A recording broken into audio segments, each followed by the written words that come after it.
Okay, so ito na nga yung ating napamili. So, ang first, parang 6 yata yung store na napuntahan namin. Merong Second Street, ito, Second Street.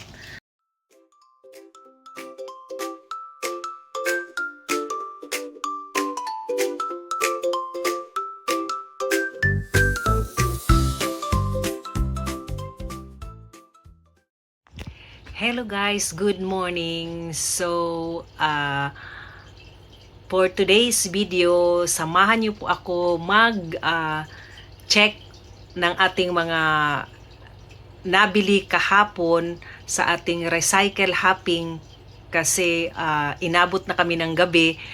Tignan natin kung ano yung mga nabili natin, worth it ba yung lakad natin, magkano siya inabot, at magkano din siya in peso. So dito kasi sa Japan, marami talagang mga recycle shop din na pwedeng puntahan, na marami kang mapipiling mga lalo na mga designer bags, pero medyo mahal din siya. Kung may budget ka, makakabili ka din, pero medyo mahal na rin. May mga Louis Vuitton, may mga Chanel, may Prada.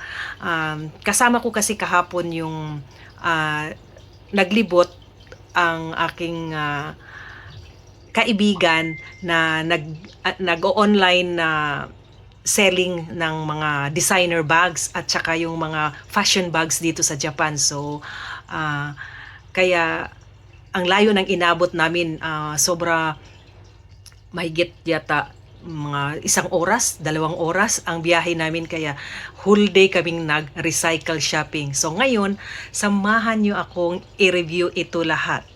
So, tara na! Okay, so ito na nga yung ating napamili. So, ang first, parang 6 yata yung store na napuntahan namin. Merong Second Street, ito, Second Street. Tapos may Book Off. Tapos meron ding yung parang thrift store na, anong pangalan ba yun? Nakalimutan ko na. Ito yung resibo niya doon nung sa binilhan ko. So kung alam yung basahin yan, ayan, yan yung resibo. Ngayon, hindi naman lahat ng store na pinuntahan namin nakabili kami, kasi syempre recycle nga, syempre mamimili tayo ng bara at ng mura lang na kaya ng budget. So nag-budget kami na nag-budget ako ng pinaka budget ko is 500 ang pinakataas na budget. So ngayon, mapuntahan namin ang isang store na may 50% off. So nakamura tayo. So ito yung unang store na napuntahan namin na may nabili kami. So ito yun. Ang inabot ko is 1,743. Hindi pa kasama yung tax. So ito yun siya sa peso. 676.05. So ano nga ba itong nabili ko dito sa 676.05 in Philippine peso? So ito yun. Ito, di ba? Ang ganda. Ang ganda ng bag. Ayan. So ito, ang price talaga niya is 1,000. At kasi nga nagkaroon siya ng 50%, kaya nakuha ko siya ng 550. Tignan nyo naman, ang ganda. Designer bag siya, pero apaka-cute. Mustard yung niya, color. So, gusto ko pa naman itong color na to. So, ito yun, isang 550. Tapos, ito din. Itong slipper na to.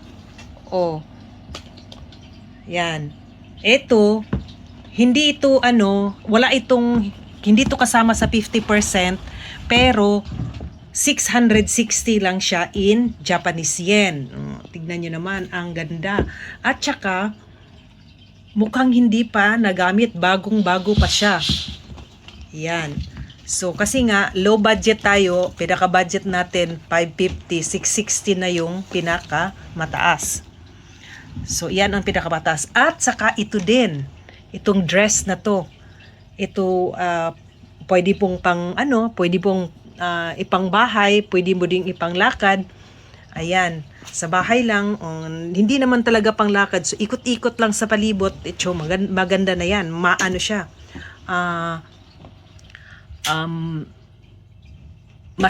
Masayang isuotin kasi medyo fresh siya, guys. Fresh siya, tignan nyo. Buklatin ko. Yan. Mahaba yan siya kasi medyo may katangkaran tayo. So, kaya, at saka ang ganda ng color, di ba? Hindi siya masakit sa mata. So, yun yung isa. At saka ito, 660 ito, pero may 50% nga, kaya 330 na lang siya. Di ba? Napakamura. Tapos, meron din akong mga handkerchief o mga panyo na kasama doon sa 676. So, ilang items na yan? 1, 2, tapos itong panyo na to. 1, 2, 3, 4, 5. 5 panyo. So, ito, wala pang 100 yen. So, kasama dyan sa 676.05 in peso. Ay, tara, magkamali ako. Isa lang yata dito ang panyo. Tapos, ito, iba yan. Ito, kasama sa 676, yan. Itong dress, at saka itong bag. So, ano ba? Okay ba siya sa presyo na 676 lang? 'Di ba? Hindi mo makukuha ito ng 600 sa atin. So ngayon, next tayo. So, ito yung resibo, guys, ang actual na resibo.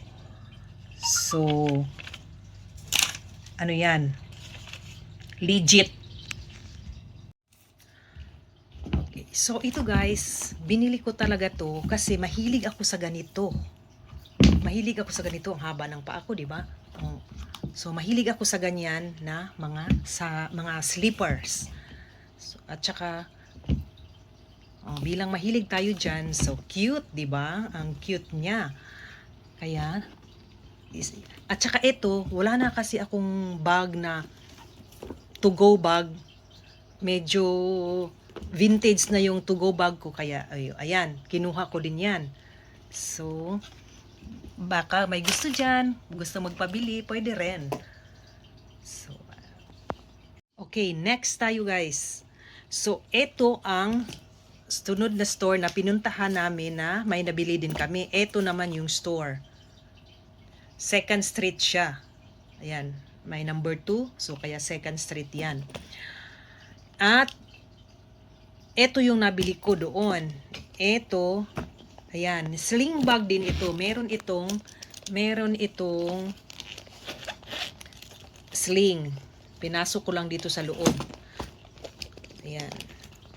So, magandang pang pasalubong kung ayaw mong gamitin. At saka, mura na rin kaysa bibili ka ng mahal. Ayan. So, may sling siya. At saka, may maraming compartment sa loob. Ayan. Kasi may nabili ako na ganito, mahal yung sa akin. Tapos, 1,000. Tapos ito, 550 lang. So, sa store na ito, ang nabayaran ko is 460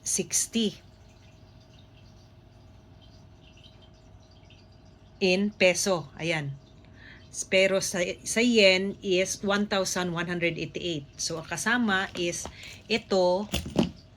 At bumili na rin ako ng panyong marami para na rin doon sa aking labidu, habidabs. Kasi gutay-gutay na yung mga panyo niya. At saka itong bag na to na Miffy. Di ba? Branded pa yan, Miffy. Gagawin namin ito, guys, na pang grocery bag. Kasi yung grocery bag namin, gutay-gutay na rin. Nakakahiya na bang nakakahiya ng bitbitin. Oh, so yan, pang grocery bag namin yan. Magkano ito guys? 100 yen. Oh, 100 lang yen lang yan. Tapos may pangalan. Kasi nga, barat nga tayo. So, ito yung store na yon. So, sa dami naming store na pinuntahan, pero, syempre, mamimili tayo. At, ang huling store na meron akong nabili, ito yung Book Off. At saka dahil nga, medyo may kabaratan tayo, ang budget is 500, kailangan hindi abot ng 1,000 yung isang item, kaya, ang nabili ko, itong bag na to. Ayan. Tsaka ang ganda, tignan mo naman yung ano niya, oh. Oh, ang ganda ng ano niya, oh. At saka ito ang uso ngayon. Wala nga lang siyang hindi nga lang siya branded na na bag, pero napaka-cute, oh. At saka siya, Japan made. Japan made 'yan. So magkano naman ito, guys? It's only 330 yen. Ayan, 330 yen. At magkano naman siya in peso? It's only 128 pesos. O, di ba? So, ano sa palagay nyo guys? Worth it ba yung aking mga pinamili? Sa aking, inabot ako ng 1,264.84 in Philippine peso. Ito lahat. O, hindi na masama guys, di ba? 1,264. Saan ka makakakuha nito dito sa atin ng ganito? Dun sa atin na sa Pilipinas na ganito kaganda. 1,264.84. Okay, so diyan na po natin tatapusin ang ating vlog. Ipapakita ko din sa inyo yung mga store na pinuntahan namin sa video para may idea kayo kung sakaling pupunta kayo dito ng Japan, may idea kayo kung ano-ano yung mga store na pwede nyong pantahan kung gusto ninyong mag-recycle hopping na kagaya ko. And thanks for watching everyone. Bye-bye! So, recycle hopping, unang store na pinuntahan ay 2nd Street na pinaka-well-known. Isa sa pinaka-well-known. And then, next is ang Hard Off. And then, dahil pumunta kami sa malayo, sa ibang prefecture, so meron kami nakita doon na ibang store na wala sa malapit sa amin. Tawag naman nila is TF3 Factory. Ewan ko kung tama, pero parang yun. And gusto nyo makita ng mga designer bags, dito nyo rin makita. Napakasayang puntahan, lalo na sa mga mahilig sa mga recycle na kagaya ko. Kasi may makikita ka talagang magaganda. Pag marunong ka talagang pumili, meron ka ring mapiling mura, meron din namang mahal, pero nasa sayo na kung pipiliin mo yung mahal or medyo yung kaya lang ng budget. And ayan, baka gusto niyo pumunta dito sa Japan at mag-recycle hopping na kagaya namin. Good luck!